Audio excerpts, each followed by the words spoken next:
Sí, esperando que salgas al aire. Ojalá que se conecte gente. ¿Cómo sabemos quién se conecta? No sé, ahí se puede ver quién Ya. es. O sea, Yo lo difundí harto, pero ojalá. O sea, si es que escriben, va a salir el nombre de quien. Bueno, igual después va a quedar en YouTube, así que después la puedo compartir. Sí, También. por eso lo Sí. hacemos ahí. Digo, cuando presenta a Maru, por favor, recuérdale a la audiencia que pueden hacer. ¿Estamos listos, chicos? ¿Estamos al aire? Sí. Yeah. Hello, everyone. Welcome to a new webinars on water resources and environment here at the Civil Department Engineering at the Universidad de Chile. Today, we have Dr. Maricarmen Guerra. She's assistant professor at Universidad de Concepción in the Civil Engineering Department. Dr. Guerra studies the coastal environment, hydrodynamics, using innovative field methods and numerical modeling. She specializes in the study of currents, turbulence, and waves, with applications to various topics such as turbulent waves, marine energy extraction, and floods. Her talk, the title of her talk is Turbulent Flow Mapping for Tidal Energy Applications. Thank you, Dr. Guerra, for being here with us.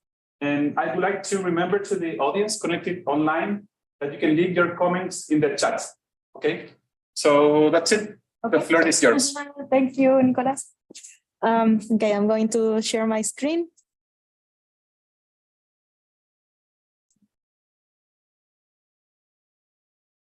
And are we okay? Yes, okay. it's perfect. I think there is a notice on the screen. You need to press. Understood. It's not on my screen. Maybe that's a share screen. A second screen. No, I'm not sharing my screen, and that is still on. I think that might be Karina. No, I think this is. No sé, no. I already pressed start. ¿Es una segunda pantalla? No. No sé, no estoy compartiendo mi pantalla. We will start shortly. ¿Y acá? No sé, el mouse no pasa. Aquí, sí. Okay. Okay.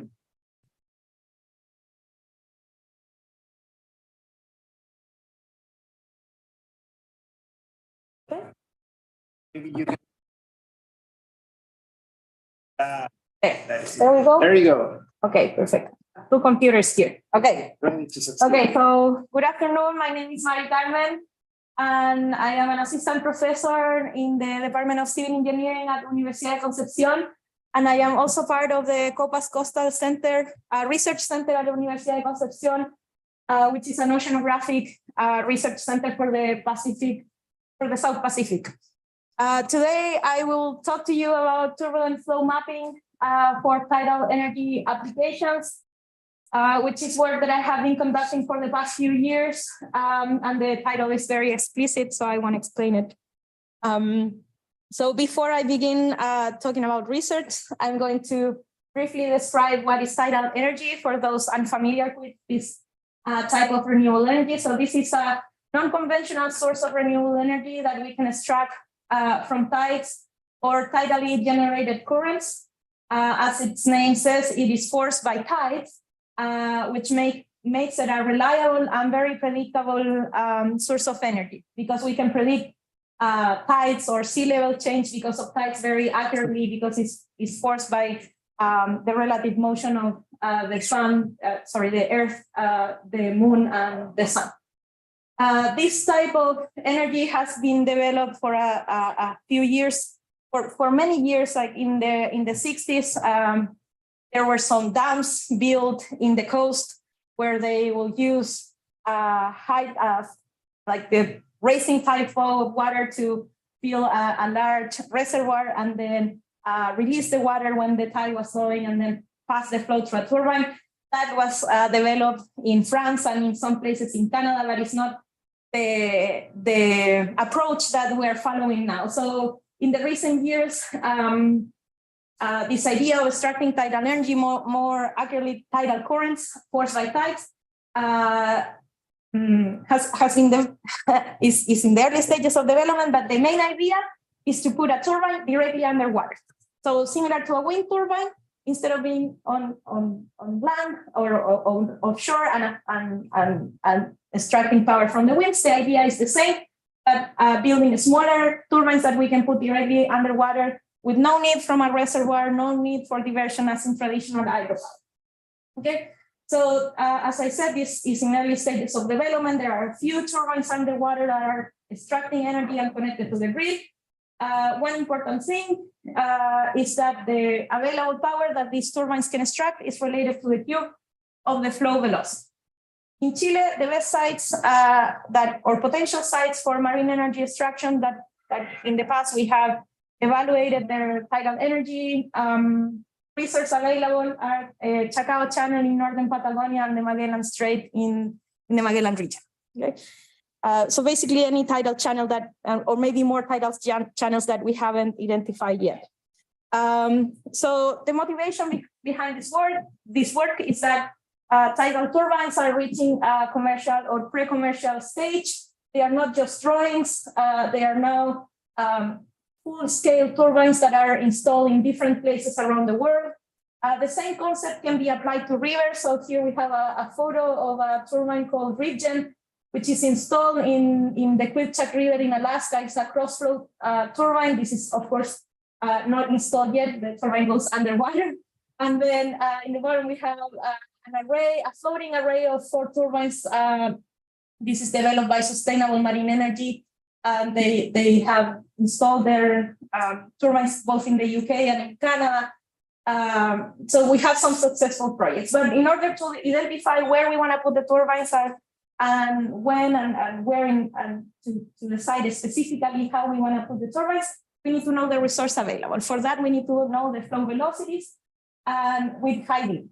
In addition, once the turbines are underwater and extracting energy, these are, think about a wind turbine but underwater, this is rotating because of the flow, and it's causing some environmental effects. They cause hydrodynamic changes, like the flow downstream of the turbine is changing, we're extracting energy, we're inducing more turbulence, and also we are affecting, we might be affecting the habitat of marine mammals or fish or anything that lives underwater. The hydrodynamic effects of tidal turbines are typically assessed by or with numerical models or lab experiments under controlled conditions. The reason is that there are not that many turbines underwater where we can go and measure this thing in the field. So the overall goal of this line of research is to characterize turbulent flows in the field and their interaction with hydrokinetic turbines where available. So the specific motivation of my work is to characterize turbine wakes. So a wake is a region downstream of a turbine of any object that is installed in a flow or in the presence of a moving water body. Downstream of that object, there will always be a wake. And the same thing happens when a turbine is there. So the main hydrodynamic effect of a turbine is, or within the wake, these wakes are regions of lower velocities and higher turbulence. Why do we want to characterize wakes? Well, because we want to learn about wake dynamics, but also because this is very important for designing arrays of turbines, for deciding how to place the turbines. If we put a line of turbines, then where do we want to put the next row of turbines in order to maximize energy production? Well, this is from the point of view of a project developer or a turbine manufacturer. Okay? From our point of view as scientists, we want to know about the turbine wake dynamics. So here I have a few pictures. In the left, this is a picture from an offshore wind turbine farm in the Northern Sea. So these are not underwater. And you can see here downstream of the turbines a region of clouds. So we can actually visualize the wake of the turbines because clouds are forming in this region of low velocity and higher turbulence. In the middle here, we have a numerical simulation, very CFD simulation of turbines, where we can see here some rings. These rings are representing the turbine location. And what we're seeing there are a representation of the turbulent structures that are generated downstream of the turbines. And if you look closely, you can see that there is a second row of turbines that is kind of masked by the amount of turbulence structure being shed by the turbines. And this is a numerical simulation. But in the field, we cannot see this or that. so things are happening underwater. And this is an example here of, this is an aerial photo of the SME Canada floating tidal energy platform. So this is a 3-hole platform that in those vertical veins each are holding one turbine underwater. And we know that there is a wake. We can see some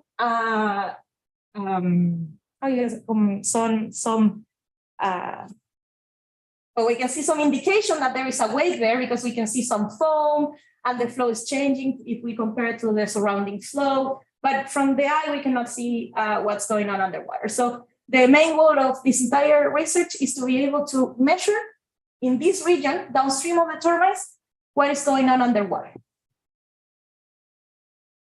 Okay. Before that, we need to know how do these tidal channels where we are installing turbines and we are extracting energy, we need to know how they look. So this is a video of a tidal channel in Nova Scotia in the east of Canada. It's showing a little slowly. The flow is much faster than what you're seeing it, but the important part here is that you can see, hopefully in people who are watching us online, they can see the details of the free surface, and you can see this, that as the flow is moving, you can see this, these turbulent boils. And these are turbulent structures that are forming at the bottom because the bottom is rough and the flow is interacting with that bottom. And there are these turbulent structures being ejected from the bottom to the surface. So these places are highly energetic and they are very turbulent, which is a problem, or not a problem, a challenge. Okay, it makes it interesting. If it was like a lab, we will do it on the lab. In the field, it doesn't look like the lab. Okay, so I'm gonna briefly talk about turbulence a bit. So energetic tidal flows are turbulent. Typically, when we study tidal flows, we separate, we use the Reynolds decomposition of velocity, and we separate the flow into a mean velocity and a fluctuating velocity. Here in the equation, yellow is the mean and purple is the fluctuating velocity. Here in the bottom, I'm showing a time series of velocity collected at a tidal channel. Actually, this is from Chacao channel, data that we collected in 2011. And we can see here in this time series of velocity, 10 meters from the bottom. And we can see two things, that the flow is unsteady, so the mean is changing, and bidirectional. Sometimes the velocity is positive and negative. That is a convention. We say positive towards the land or flooding the land. Negative is ebbing, water is going out to the Pacific Ocean in this case because it's Chacao. So we also see that the time series of velocity is very sinusoidal. That is because it's governed by tides. Tides are typically sinusoidal. And this is only 3 days, so we see more or less the same pattern every day. Maybe if we take one more, we will see different patterns. And in purple, we see the turbulent fluctuations, and we can see that the fluctuations are like 100% of the mean. Sometimes you have a mean of 2 meters per second, but the fluctuating flow can be up to 4 meters per second.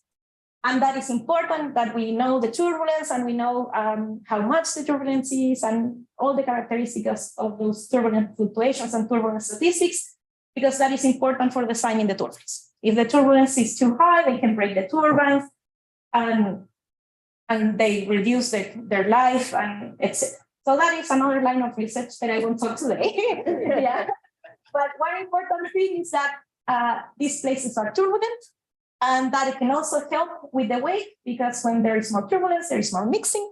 So wakes can recover faster, which is something that we want. Here is on a TKE spectra, which is a statistic of the turbulence, and we can see that the higher the velocity, the more turbulent the flow is. And this we see in every tidal channel, or almost every tidal channel that we have studied. Anyways, my talk is about turbulent flow mapping in the field. So that means that I have to use instruments. And we talk about some instruments that we use to measure turbulence and turbulent flows in the field. So in the world of oceanography and outside of the coastal environment, where turbulence levels are not that high, historically we have used an instrument called shear probes, which measure the turbulent fluctuations directly. So this is a very tiny, very fragile instrument that is like a needle from a record player that vibrates with the turbulence. And it has excellent precision, can measure very, very low scale turbulence. So the tiniest fluctuations can sample very fast, but they are fragile and they also need a velocity measurement. So maybe they are not that suitable for a tidal channel where we have like super strong and large scale turbulence. They can be used and they have, but very difficult.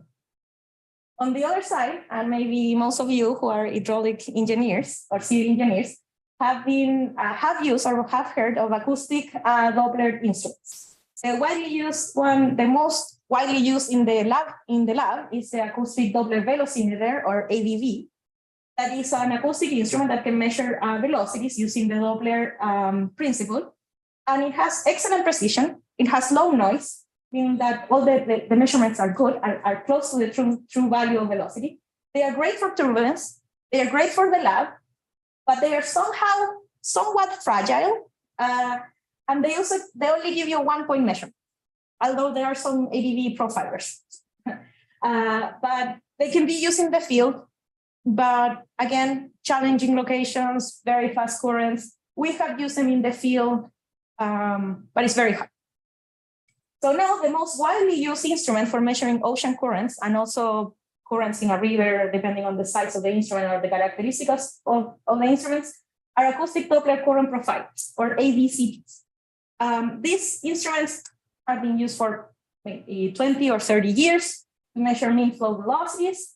And recently, let's say like 5 or 6 years ago, there are new generations of ADCPs that are very low noise, they are robust, and they are turbulence resolving. So they can measure turbulence.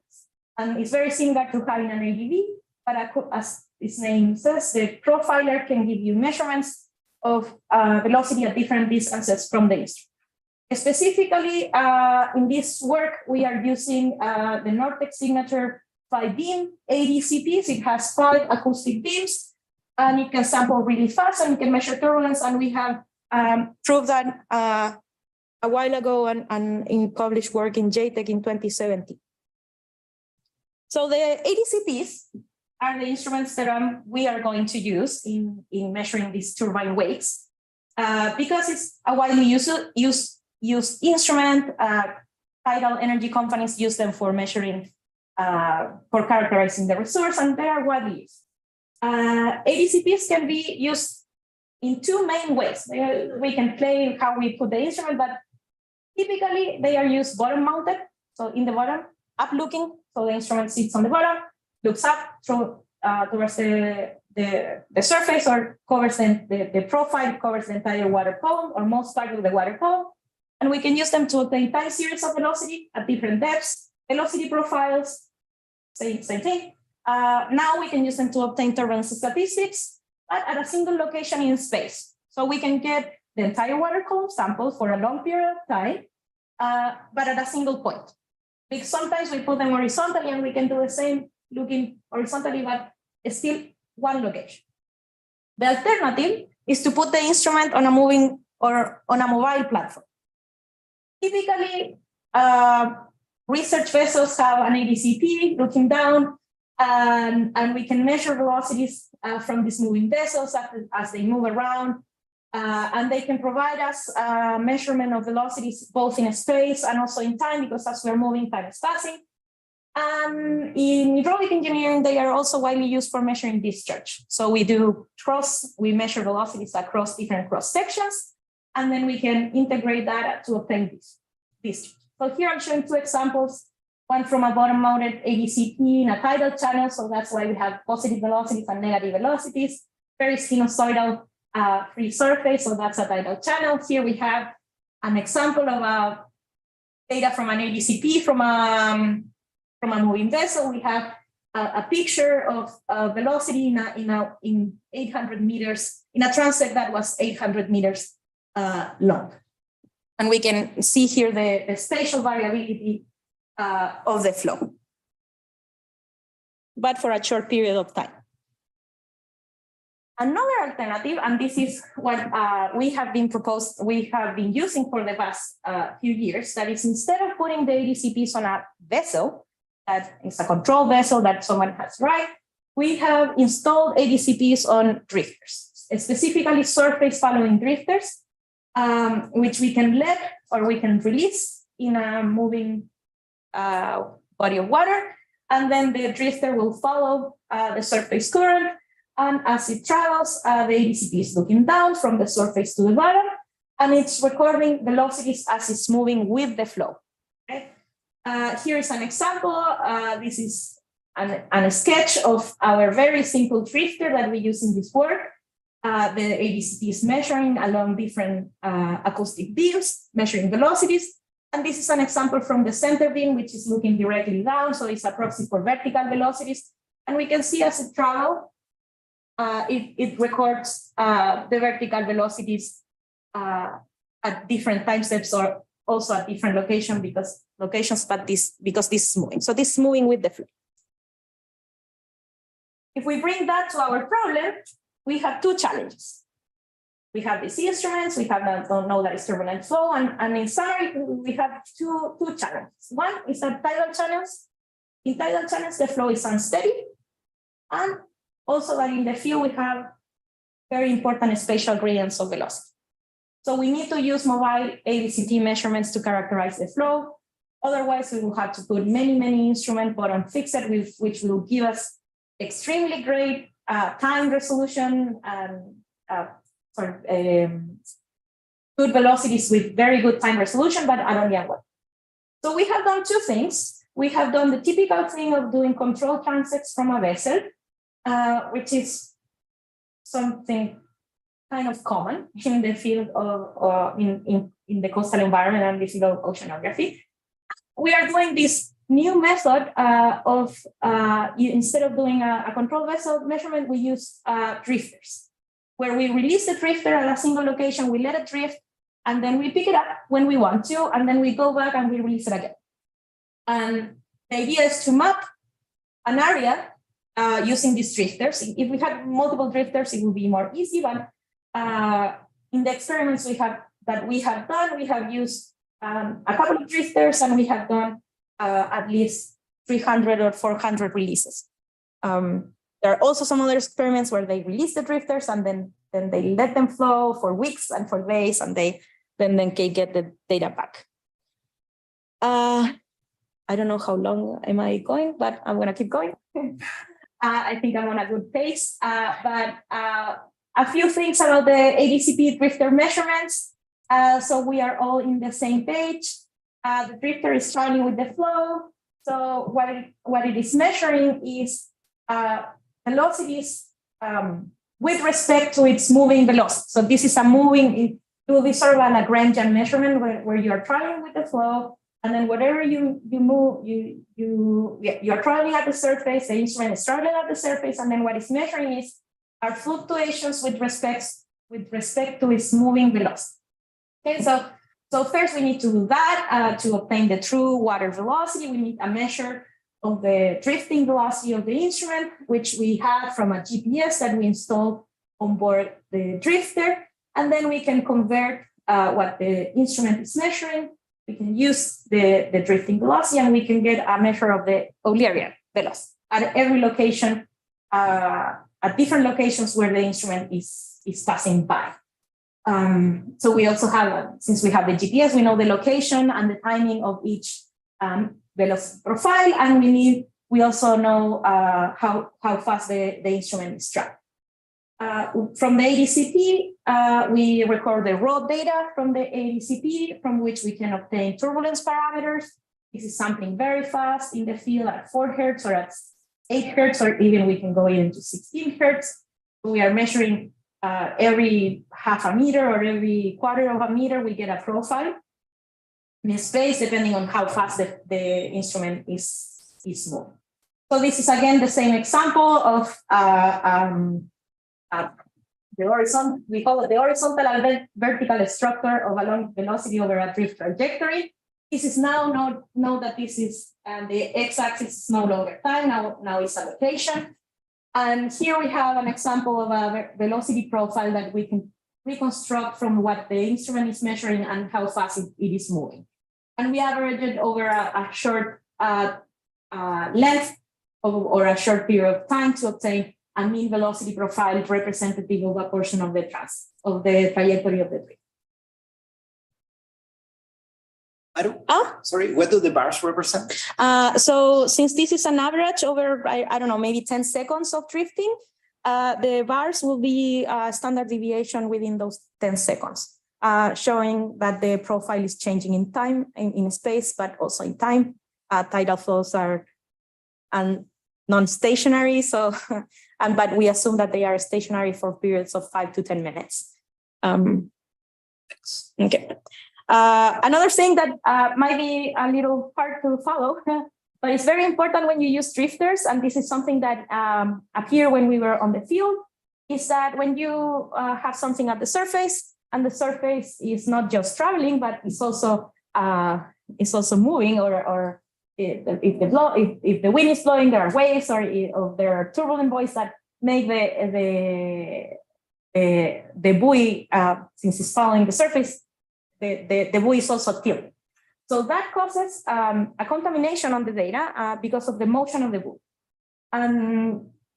And for example, here I have two pictures from the field. We have a calm surface, and then next to it, weather changes rapidly at this site. And a few hours later, we have local wind, and we have local wind waves, and then the measurements get contaminated. So if we look at when you do this type of measurements, you in the ocean, you definitely need, and especially if you're looking at turbulence, you definitely need to characterize the motion of the buoy. Luckily for us, the ADCPs that we have an integrated inertial motion unit that records acceleration and the movement of the buoy very accurately, and we can integrate those type of measurements to get an idea of how fast the instrument is moving. And we can then correct the measurements from that movement. So the bobbing, for example, of a buoy moving up and down will cause fake or induce velocities, and the instrument will record them, but those are not true flow velocities. So here I have an example. In the top, we have a raw measurement from a drift, and in the that where you can see that there is some banding. So there are some vertical lines of red velocities, which are motion-induced velocities. The flow does not move like that. That is not real.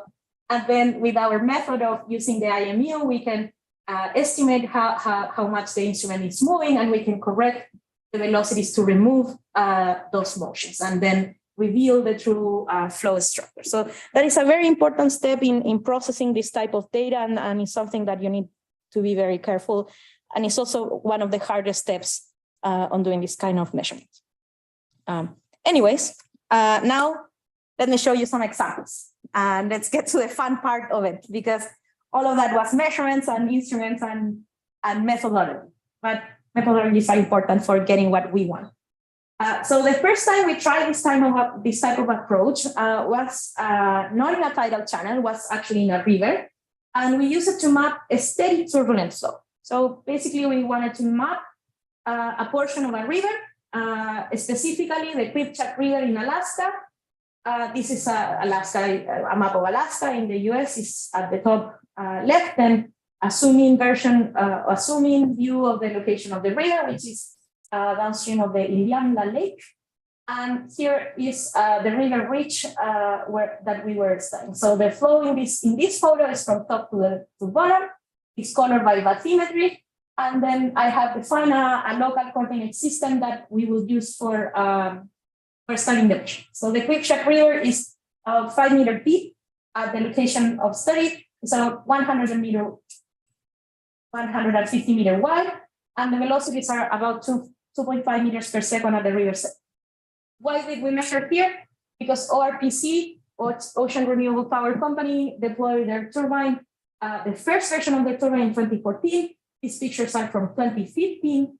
And recently, they have a new version of the turbine that is installed there or has been installed, and they have put also a second turbine downstream where they put the first. So the turbine is not the typical tidal turbine or the typical wind turbine.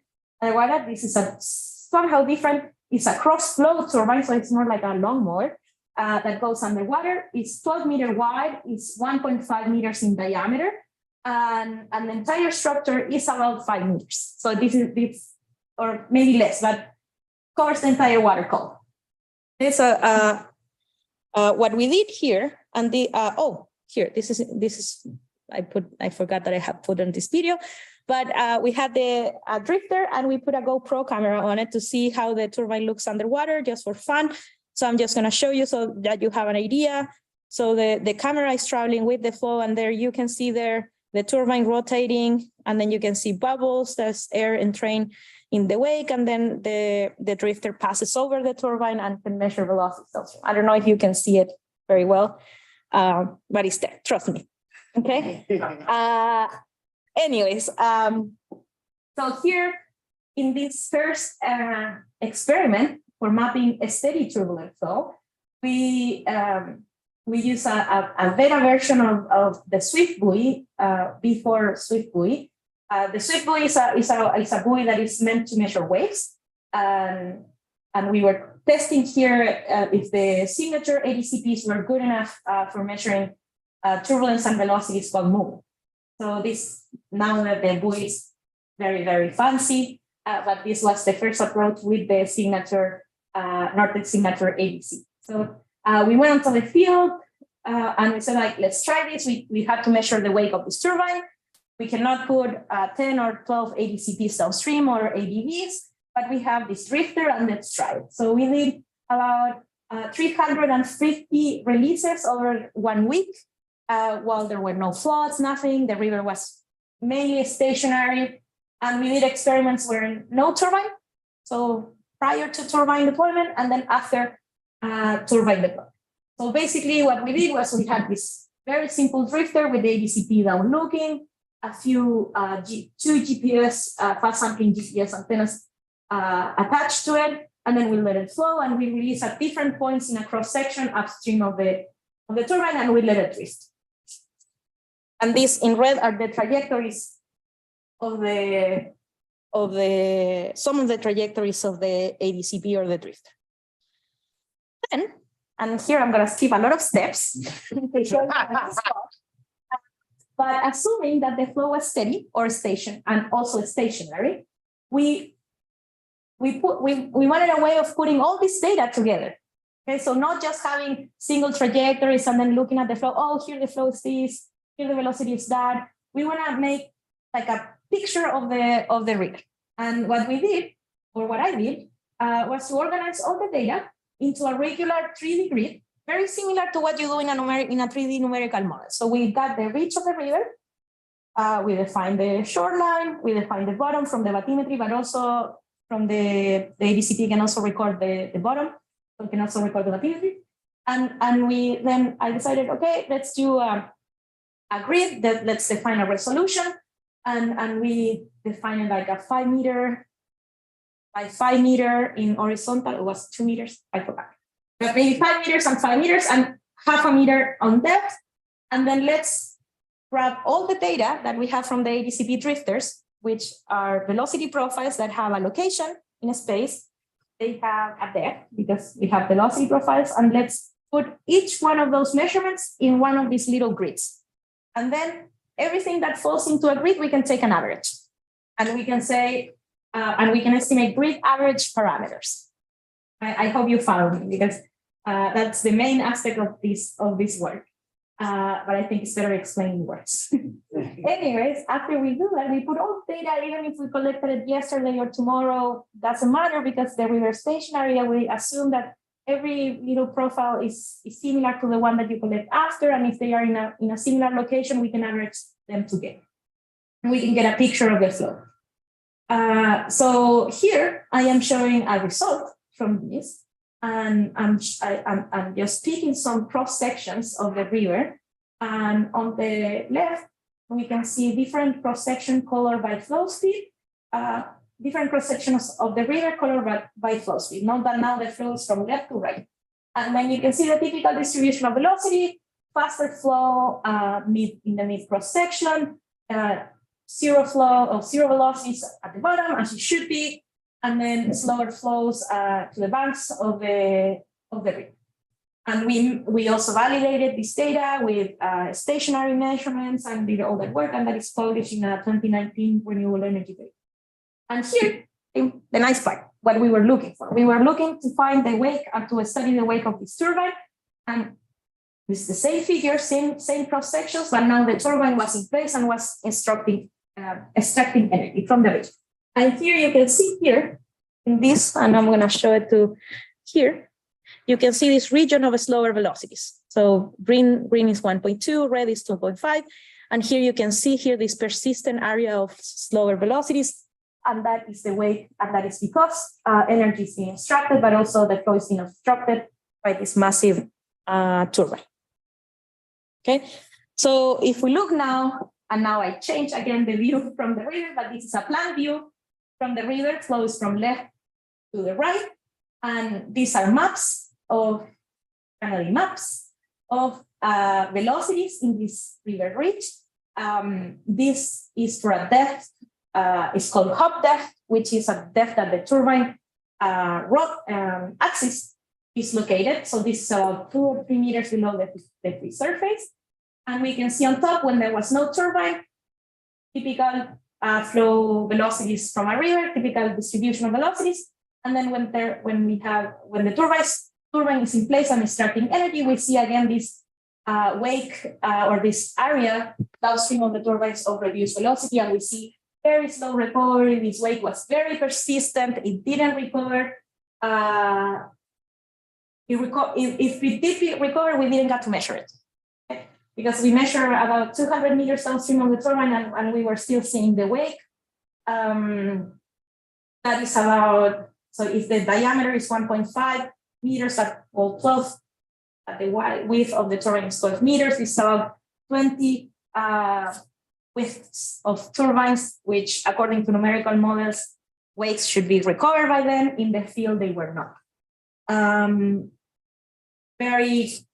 A lot of blockage on the water column, very little opportunity for momentum entrainment from the side of the river. So those are the reasons we thought that is why this wake wasn't recovered. We also observe high turbulence. And if we look at these maps correspond to TKE, or turbulent kinetic energy dissipation rate, which is the rate at which turbulence is being dissipated, as its name. But it's an indicator of how much turbulence there is. If there is more turbulence, there is more dissipation. So here, when there is no turbine, we have a very say homogeneous dissipation rate or TKE dissipation. But when the turbine is there, we see here a region of very, very high or elevated TKE dissipation rates, indicative of higher turbulence, because there is a massive structure. So imagine that there is a big rock in the flow. So downstream of the rock, downstream of this turbine, you see a lot of turbulence, but also the turbine is rotating, so it's shedding eddies downstream. One of the more fun results from this research is that we see this region of high energy, and that we estimated how much energy in total was being dissipated there, and we found that it was almost the same as what was being generated or put into the grid, into the local grid. So this was not very efficient, because you were extracting, let's say, 100 of energy from the river, and only 50 were going to the grid, and 50 were being dissipated because of turbulence. A very, very interesting result. I don't know how long, what time is it? Okay, perfect. Okay, so we tested the method in a river. It worked very nicely. That was a long time ago. But now the big challenge was like, okay, what are we going to do when the tidal turbines are in a tidal flow, and how are we going to measure the waves there? Because the flow is changing, the flow is much more faster, much more challenging than a river. So I'm going to talk to you about that now, and what I have done to attack that problem, and the measurements that I have obtained so far. So the field of study now, we went big. We went to the Bay of Fundy. The Bay of Fundy is located in the east of Canada. It's one of the sites with the biggest tides in the world. So if there is a challenging place, if there is a challenging tidal channel, this is it. The Bay of Fundy is pretty big. So here's Nova Scotia, which is in the east of Canada. The Bay of Fundy is north of Maine in the US. On the northern part of the Bay of Fundy, there is Minas Basin. This basin is here, and there, right there is a small Minas Passage, which is a short passage, a very narrow passage, where velocities can go up to above 5 meters per second. So this is very, very challenging. Of course, tidal energy developers have tried to put turbines there, not very successful yet, because it's very, very turbulent. But instead, there are in the same areas around here, you can barely see it, there are some small passages called Grand Passage and Petit Passage, which also have a large tidal range and also have very, very, not as high as Minas Passage, but very high velocities, where turbine developers are looking and are installing turbines as a more benign environment before going into Minas Basin. So the final goal is to go to Minas Basin, but first we're looking at these smaller tidal channels. And this is where I have conducted my research. Okay, so here we are trying to map unsteady tidal flow. Our field study then is Grand Passage in Nova Scotia. It's a small passage in the southeast of Bay of Fundy. This is a zoom-in map of Grand Passage. The flows, the channel is oriented north-south. So when the flow is going to the north, it's flooding the Bay of Fundy, so water is entering towards the Bay of Fundy. When the flow is going to the south, the flow is ebbing or is leaving the Bay of Fundy. And the flow here is about 3 meters per second. The flow velocity is about 3 meters per second, and the dissipation rates or the levels of turbulence is 10 to the minus 4 watts per kilogram of water. To put it in context, in the open ocean where there are no big, large currents or large waves, like it's 10 to the minus 7. Okay, so you can get an idea of how turbulent this is. In this area, a turbine or a floating tidal energy platform was installed in 2018 in this red triangle. And for this study and for the next plots, I'm going to use this local coordinate system where X is cross flow and Y is a long flow. What we are trying to measure is the weight of sustainable marine energy, or SME Canada flat tidal energy platform. This is a floating tidal energy platform that holds 4 6.3 meter diameter horizontal axis turbines. These are very similar to a wind turbine, but much smaller. This is an horizontal array of turbines, so there are 4 turbines in a line. So their cross section, or if we look at them and we have these 4 circles, they describe, each one describe a circle, but the area around them can be sort of as a rectangle, and that rectangle has an effective diameter of 12.6 meters. This is a very important number because in the world of tidal turbines, we always relate things to turbine diameter. But in this case, since there is an array of turbines, we will talk about this effective diameter. The turbines are located about 5 meters from the free surface. And here's an schematic of the platform. There are some views of the platform. The platform is 3-hole. The platform is attached in the bow here to a freely rotating turret that is moored to the seafloor. And the turbines are in the aft of the platform. And this being a floating platform, every time the flow changes direction, so this is tidal flow, so sometimes it's going north, sometimes it's going south, the entire platform can rotate so that the turbines are always facing the flow field. And this is very interesting because if you put them bottom mounted, then your blades or the turbine has to have different characteristics to take advantage of both flow directions. In this case, They solve it by putting them on a floating platform and let it rotate. That comes, of course, with other challenges, but so far pretty good. The platform was installed 2018. Recently, they have built a bigger platform with 6 turbines, and this one is sitting next to the side, and they now have a new one, and it's also grid connected. So this is one of the very few examples of a successful tidal energy project that is extracting energy and delivering to a local grid. Our objective here, of course, is characterize the Platite wake at different tidal stages, using, of course, our drifting method. So we use our repeated drift method on an unsteady flow, and basically we had a few drifters, same drifters equipped with fast turbulence resolving ADCPs, and we went to the field and we released them many times downstream of the turbines. We have done so far 3 experiments. The first 2 were trial experiments in November 2018 when there were no turbines. We were just learning how to work the area. In May 2019, 4 turbines were installed, but they were operational for a brief period of time. And then the middle of the pandemic, on October 2020, almost 2 years ago, we measured the wake of 4 operational turbines, and this is the final part of this work that I'm going to present you next. Okay, so we had these drifters equipped with a turbulence resolving ADCP, 5 beams. They were sampling at 8 Hertz and 4 Hertz because we had 2 different models of 2 different units. Those details are in the paper, in the 2021 paper. But basically, these are acoustic measurements. If you have another acoustic instrument nearby, they can contaminate themselves and they can talk to each other, so they need to be different. And we measure velocities at every half a meter in the water column. And we also had the inertial motion unit to characterize the motion. So here's an example of the data that we collected in the 2020 field experiment. We measured for many days different tidal conditions, and here I'm only showing data from the peak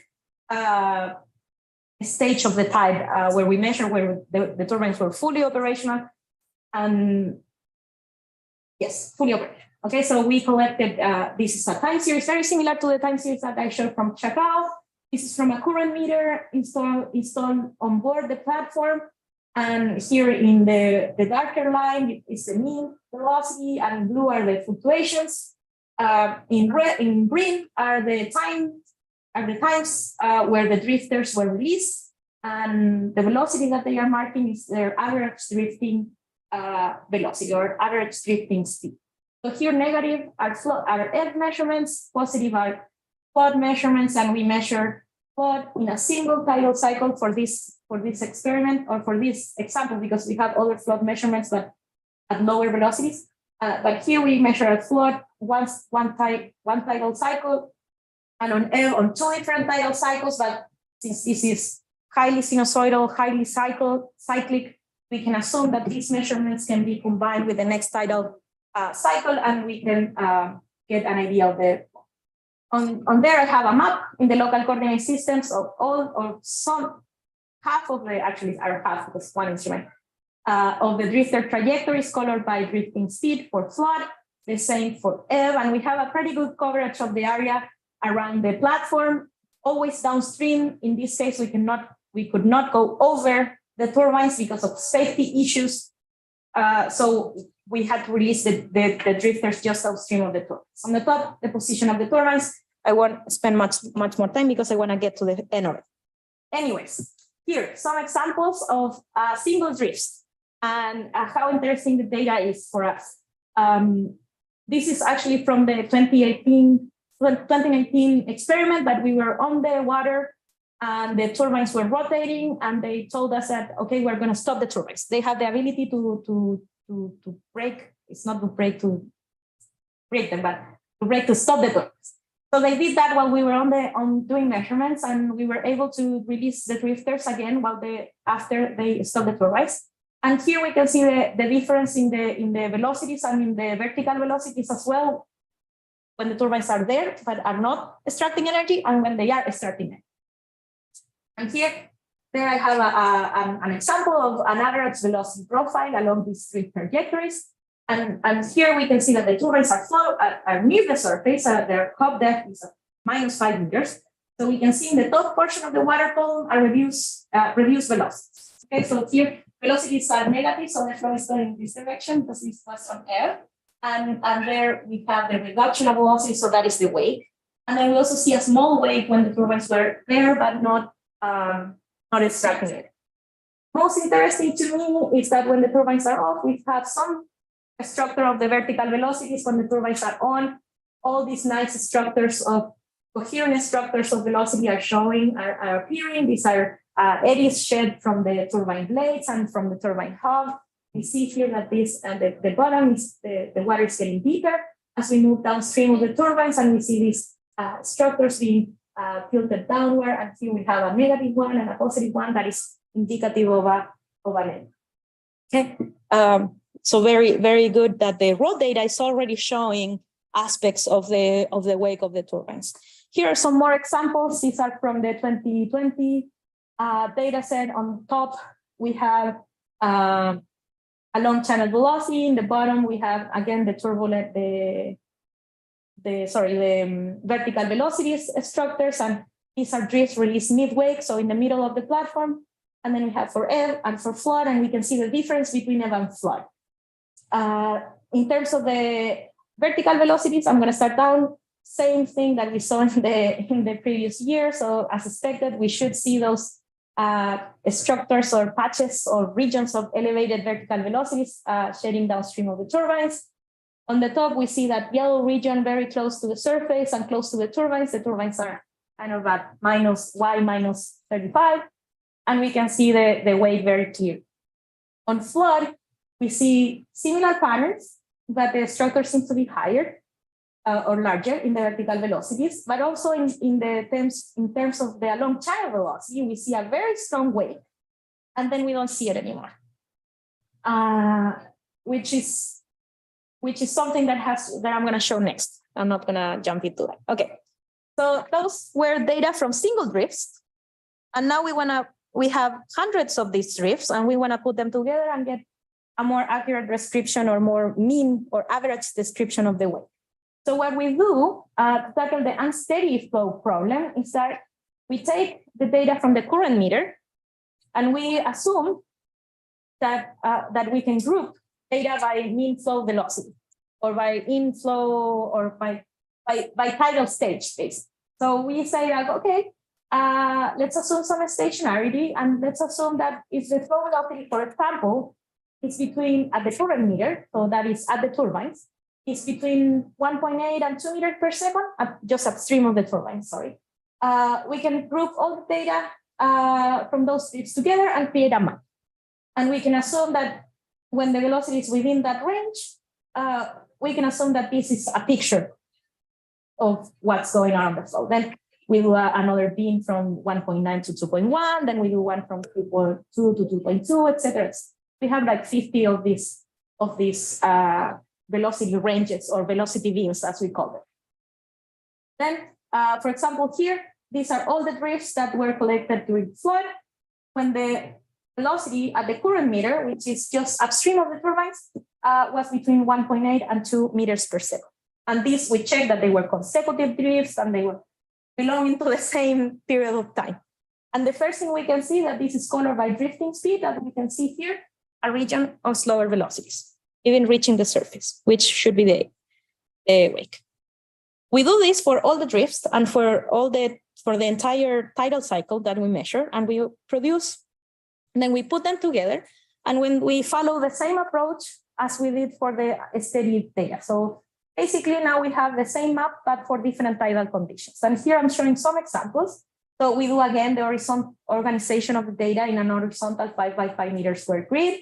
We assume flow stationarity, and within every one of these volumes or these cells or grid cells, we estimate grid average parameters. We can estimate things like mean velocity, long channel velocity, cross channel velocity, velocity variance, which is a proxy for TKE, and TKE dissipation rates using the structure function. So here I'm showing one set of maps for a flood beam between 1.8 and 2 meters per second, And we can see here in the velocity map, the region of reduced velocities, indicative of the wake. Oh, this is also a hop depth. So this is 5 meters below the free surface. We see a region of increased TKE, increased turbulence, as we should expect. And we see a region also of high TKE dissipation rates. This is a very hard parameter to estimate. It requires high quality data. So for estimating velocity, we have more data that is valid to estimating our velocity, not as much data to estimate TKE or good TKE dissipation rates. We have the same for M. So we have reached our objective of mapping the wake for different tidal conditions. We have several maps for F, several maps for floods, and we can now assess the wake for the different tidal conditions and tidal flow speeds and direction. And we can learn some stuff from the wake. So now to finish, or I'm close to finishing here, but these are some examples of what we can do with the maps. In these plots, I'm doing some cross-wake averages, some averaging velocity profiles within those vertical lines in the map on the left.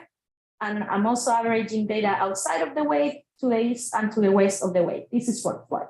And then I'm plotting these velocity profiles, which may seem messy, at different distances downstream of the turbine. So the turbines are on flood, and I forgot that this was flood, but this is flood. The turbines are at Y 35, and then we can see the evolution of the velocity profiles downstream of the turbines. In black, within the wake, in red and blue, outside of the wake. There is also some local shear. Flow to the east is much faster than flow to the west during flood. But the important thing is that we are able to very clearly identify the wake. If we zoom into some distances downstream, Y50, Y60, Y70, and 90, here on the bottom panel, we can see here the black line is within the wake. Here we see the near the bottom, the data is kind of noisy, but then as we go up, we can see here a change in the typical shape of the velocity profile, and then we see this region of reduced velocities. More clearly here at 60 meters is more smooth because we had more data there. So the black line is very, very smooth, and then we see the reduction of velocity, and then on the outside, we see the typical log layer behavior of the flow. Actually, this is on linear scale, but if we plot it on log scale, this will be very logarithmic in this region. Then we see the wake, or the wake region, is spreading vertically. That is an indication that the flow is mixing vertically, and then 90 meters, or that is like 60 meters downstream of the turbines, the wake, the profile looks like homogeneous, but the velocities are still slower than that they should be comparing with the outside flow. So that is an indicator that the wake is recovering, but there is less energy because energy was extracted by turbines. So the flow needs to be slower. Then farther downstream, which I'm not showing here, but you can see here, and very farther downstream, when you reach like to 400 meters, we see that the profiles are the same. Because then momentum has been entrained from the sides, from here to this region. So around here, velocity profiles are almost the same as the flow within the wake and outside of the wake. If we do the same for M, and again, we have this for different tidal conditions, but now I'm showing only one for ebb and one for flood. And here we see a different behavior than for flood, and that is very interesting as well. And it changes the flow because the flow is different from ebb. The ebb and flood difference, natural flows are different. Flood flows here are much faster and are much more turbulent, because the turbulence depends on upstream conditions, and so at this location, the flood flow is much more turbulent than it is at ebb. So here and here, I think, or I believe that we are seeing an effect on the wake because of that. So on ebb, we see the same pattern. So here, note that the velocity is negative because it's in the other direction. So for for convection, we say that the north velocity or southern directed velocity is negative. But here we see the same pattern, right? So very close to the turbines, we are around here, 50. we see clearly the wake again, and the wake is slowly mixing. The wake is expanding vertically, it is mixing, but not as fast as it mixes on flood. Excuse me, I'm gonna go back to the other slide. But here at Y90, we are seeing the profile almost vertical or homogeneous. On EV, we are still seeing a clear wake. So the wake takes much more time or takes longer to recover during EV. And I believe that is because the natural flow is less turbulent, but also because the flow is getting deeper. So this is something that we are trying to explain why we see that. But on EV, we see the wake mixing, but much more slowly than for flood. To finish, and this is my last slide about this, we are also exploring the TK dissipation rate. This is an example, there is a map there for EV, but on the right-hand side here, on this plot, I'm showing an estimation of the rate of energy loss or the power that is being lost within the wake. So basically, we are integrating the dissipation rates, TK dissipation rates, multiplying it by the mass of the fluid. And we can get an idea of how much energy or how much power is being dissipated by turbulence downstream of the wake. And here we see two differences. On flood, the wake, there is much more turbulence. The wake dissipates much more faster. That means there is more turbulence there. That means that mixing might be higher. So that's maybe why the wake recovers faster. Then on EV is different. We see a peak downstream of the turbines. We see, now notice that this is distance from the turbines, and then we see a decrease, rapid decrease on turbulence, but much less turbulence than there is on flood, even for a very similar mean flow velocity. So this is all, there were all around 2 meters per second flow velocities. Another interesting thing that I haven't yet studied are those peaks. Like we see repeated peaks here, that those require further analysis, and this is what I'm working right now. So that's why this is not finished. Anyways, I have made a rough estimation of how much power it is being dissipated in the entire wake. So if I integrate one of these lines, and I get about maybe 15 to 20 kilowatts of power being dissipated in the wake for a 2 meters per second flow speed. And the array is rated at 240 kilowatts. So that is very little compared to what the array can deliver to the grid. So in summary, I hope you enjoyed the talk. And in summary, we have developed this repeated peak method, and we have successfully used it in the past for steady flow. And now we have also finally got it working for unsteady flow. And we are producing these maps of velocity and turbulence parameters. Again, we use the signature drifting ADCPs, and they are able to resolve mean flow and turbulence. And more importantly, we have reached our objective of observe and quantify the plateau wake. We observe the lower velocities, we observe higher turbulence, we observe wake recovery, and the good part is that only about 10% of the energy in comparison with the energy, the rated power of the array is being dissipated in the wake. As future work, next directions, of course, finishing the wave work, but also we noticed while we were on the field that waves are present most of the time in these tidal channels, especially when weather changes rapidly, and that affects the operation that might affect the operation of the floating tidal energy platform, increasing loads, or also changing the behavior of the wake. So now I'm moving into adding waves to the analysis, not the wake analysis, but to also understand how waves interact with these tidal flows in a project called wave current and turbulence interactions. And this is very interesting because when you have opposing waves and currents, you have increased wave heights, steeper wave fronts, additional braking, and increased turbulence. So and in these particular environments, we have very high currents and not so big waves, but the waves can get very big because of the current. So that is what I'm researching now, and hopefully later in the years be able to assess floating tidal energy platform with waves and see what happens. Yes, with that I would like to thank my collaborators for the work in Nova Scotia, Dr. Alexei and the Ocean Acoustic Lab at Dalhousie University, Greg Krause and Lunacy Solutions, who were instrumental to doing the fieldwork, and Jim Thompson and APL for the Czech River work. Thank you.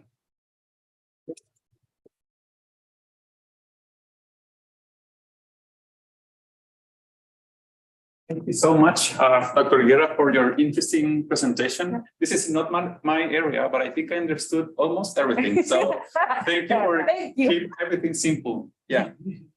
Remember to the audience that you can leave your comments in Spanish or English in the chat. Here in the room is Dr. Pablo Mendoza, and he can read your question if you have any.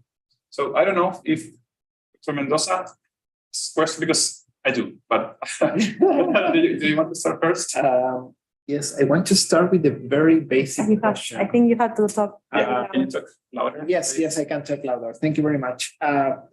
Thanks a lot for your talk. It was quite interesting, and also I want to join Nico. Thanks for keeping it simple. But despite all of that, I have a very, very simple question. Okay, I will try to answer. Tides, because you started saying that tides are quite reliable and predictable, and I declare myself completely ignorant about tides. But the question is, how similar or dissimilar are tides as a phenomenon? Okay, so when I say, I think I'm gonna use this. Okay, when I say that, so if you look at this time series of velocity, you can see that it's very cyclic. So the same thing happens again and again and again. So those are tides. Tides are forced. So maybe we don't think much about tidal currents. We always know about tide sea level. Yeah, tidal sea level changes when we go to beach, and every 6 hours we see high tide, low tide, high tide, low tide. And those movements are governed by the relative position of Earth, Moon, and also the Sun. And those movements, astronomical movements and different movements, there are many patterns like declination, inclination, perigeo, in Spanish, perigeo, apogeo, etc. And those movements we know very well, and we know their periodicity. So I'm gonna skip a bunch of things, but those movements, there is gravitational pull between these bodies, and depending on those movements, the gravitational pull over the ocean is different, and it's the same all over again. Are you following me or not? No, I'm Anyways, so tides in general are the same everywhere, but now we have continents and we have different ocean basins. So in time, or the frequency of these motions, the periodicity of the motions are the same, but the amplitudes are different because of local effects. Local effects of that question. Okay, so if we are in the open ocean, and if the Earth was covered in water, the tide will be the same everywhere, except, well, in the north and in the south, maybe the equator different because of the declination of the sun and the moon. But now that we have continents, things are different. So these are actually, the tide is actually a wave. It's a type of wave that propagates around the different basins, the different ocean basins, and even sub-basins. And in some places, since this is a sinusoidal wave, as it enters an area, for example, like a channel, like in Chacao Channel, for example, or in the Bay of Fundy, the size of the wave, of the tidal wave, is similar to the size of the basin. And that causes resonance. And resonance means that the amplitude of the wave gets amplified. So that's why in the Minas Basin you have like 16-meter tidal range, and in Puerto Montt you have 9-meter tidal range, but then in Ancud you only have 3. Okay. Pool is in the outside of the. Oh, it's in Chiloé Island, but near to us. So, did I answer your question? Yes, More or I less. actually was wondering about those local effects. Yes. How, I don't know if they can also change in time. Well, there is some phase changes. So the tidal wave can delay itself. So then you have high tide on one point and low tide in another. For example, I'm gonna use this little drawing here. Imagine that you have one tide here, and then on the other exit, on the other end of the channel, you have the same tide, same amplitude, same period, but a phase difference. So here you have high tide, and then you have low tide on the other end. That will generate a flow in that direction. Then you have high tide here, low tide here, flow in the other directions. All right. Cool. Thank you very much. Yeah. I have a question about the plot that you showed in the previous slide. Because you showed like, Here? I don't know, 3 days with observation. So Yes. is that enough to extrapolate that information for the whole year? No. Yes and no. No, because of local effects and because of the periodicity of the astronomical forcing. Some periods of the month you have higher tides, and some periods of the month you have lower tides. Those are called spring and nips. And that is why when we see full moon, we have very large tides, and we have a quarter moon, we see very small tides. So typically you need at least a lunar cycle, because the moon is the stronger forcing. The sun comes second in some places. Here in Chile, at least it is like that. The stronger forcing is the moon. So to characterize well tidal energy side, you need at least a lunar cycle measurement. So 28 days or 30 days of measurements. Not so much for turbulence, because turbulence is related, as we see here, to mean flow speed. So if you measure spring tides, where you have the whole range of velocities, then you measure almost all ranges of turbulence. Do you have another question? Yes, I have a couple of more questions.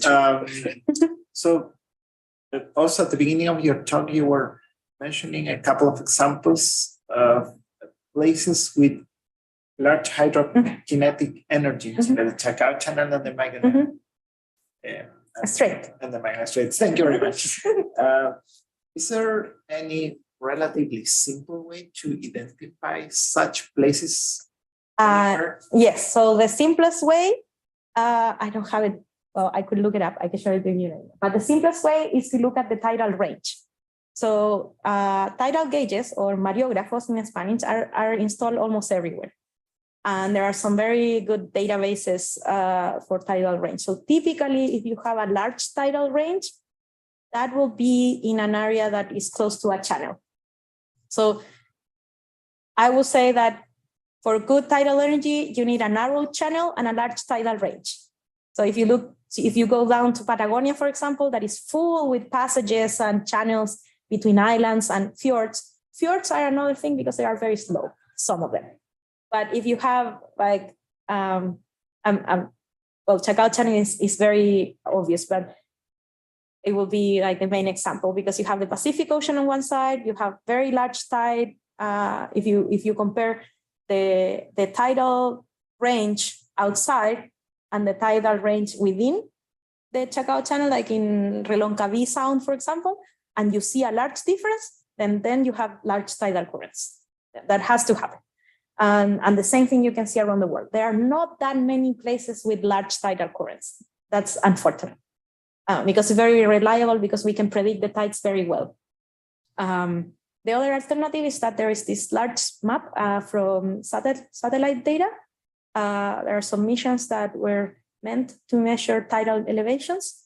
So you have data basically from all over the world where you can identify where the largest tidal ranges are.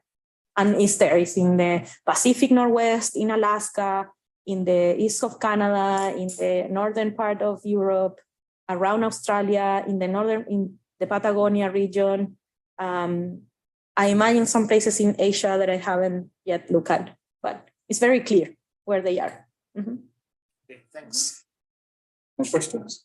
So go ahead. I'm just wondering how expensive and or difficult to install these equipments in rivers, because you showed an example in one river in Alaska. Yes. How difficult and expensive it is to Okay, so the most sorry, because Yes. I'm just thinking maybe in other disciplines, maybe hydrology can use velocity for, I don't know, stream flow estimations, and I don't know, ecology or many other areas can be interested in these measurements. So ADCPs are very common. The problem is that they are very expensive. ADCPs, like the one that I am using, the Signature 1000, is $30,000. So for us, is somehow prohibitive, depending on where you are. Maybe in the US, it's not that prohibitive. Here it is. But there is a wide range of ADCPs, and there are the river surveyors, the stream flow surveyors. Are meant to be used in rivers. So typically you do cross sections and stuff. Here in Chile, our main issue would be that our rivers are actually super critical in most places. So that means that they are very shallow. So it might be a little bit dangerous to use this type of approach because you can hit the instrument with a rock, something. But during a flood where you have deeper water and larger water depths, then you can use it. If I go to the south, I will say, like, for example, I can use it in, I don't know, in Futaleufú River, where there is where it's not dangerous, not in the rapid area, or in the Tolten River, or maybe in the Valdivia River. But you need a certain water depth for this to be useful. Okay. Yes. So at the end of your presentation, you talk about the rate of energy loss. What's that estimation under the assumption of stationary conditions? Yes. So maybe I can use this same plot, but when we assess turbulence and when you do turbulence statistics, the basic thing that you need is a stationary, that the mean and the variance, or at least the variance, are not changing in time or space. Not the case in a tidal flow exactly.